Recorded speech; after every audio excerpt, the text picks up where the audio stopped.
We live in a world where finance is centralized via a middleman, the bank.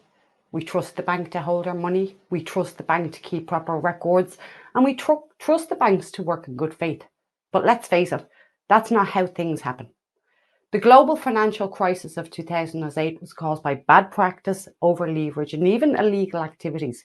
Facts are, banks don't have the cash to pay out to everyone that's made a deposit. Yet we still use the banks day in and day out, and many of us have contributed to their bailout, while some of them have been allowed to fail.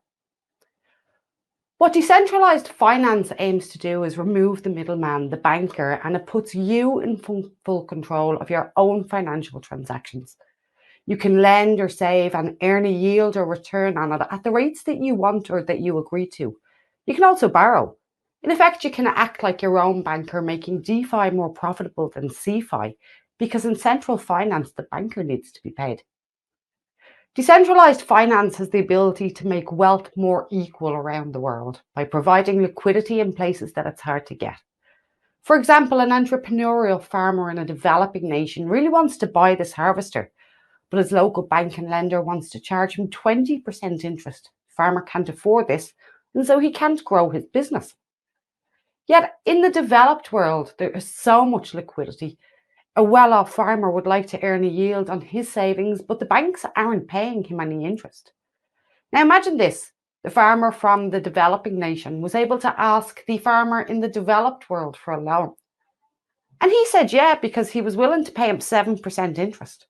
Well, that 7% is way more than what he's getting from the bank, so he gladly lends it out, while the farmer in the developing world can now buy his equipment, grow his business, export some products, and put more money in his local community.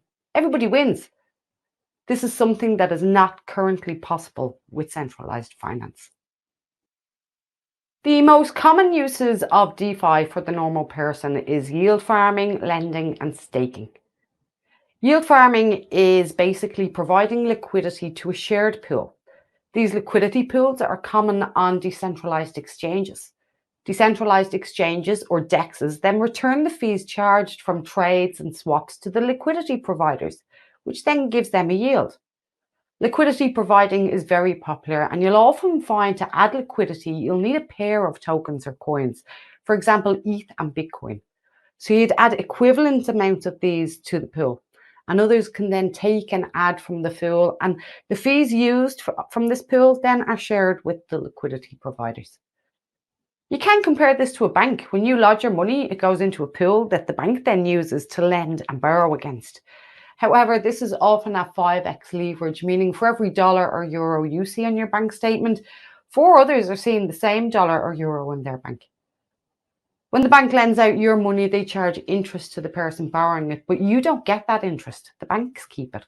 In DeFi, you keep it. In one of the upcoming demonstrations, you'll learn how to add and remove funds from a liquidity pool. And I do hope you'll practice along so you understand the transactions and that you're comfortable making them. What I've not covered is impairment losses. That is outside the scope of this course. However, I'll drop a link in the resources for you to take a look at, as there is some risk involved when adding to liquidity pools. We're also going to look at staking as an example.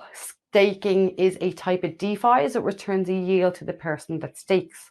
We've talked about proof of stake earlier in this course, and anyone can stake and help secure a network.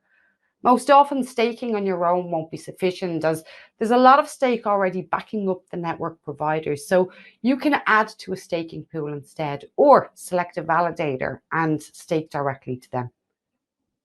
It's really important that when you're using DeFi, you do your own research and you work within your own risk tolerance. All of the risk mistakes or bad judgments, they're on you. And one of the drawbacks is that you don't have the protection that centralized finance does offer. Some ways to stay safe using DeFi are not to chase high gains. Be realistic. If you can get a couple of % return on your investment, that's much safer and a less risky option than entering into a DeFi product returning a high percentage gain.